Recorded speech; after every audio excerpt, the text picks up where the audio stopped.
திருக்குறள். கடவுள் வாழ்த்து. குறள் 1. அகர முதல எழுத்து எல்லாம் ஆதி பகவன் முதற்றே உலகு. அகர முதல எழுத்து எல்லாம் ஆதி பகவன் முதற்றே உலகு.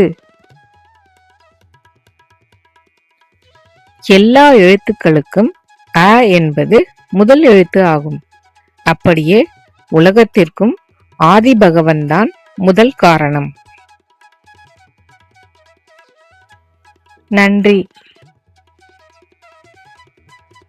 அடுத்த குறள் விரைவில்.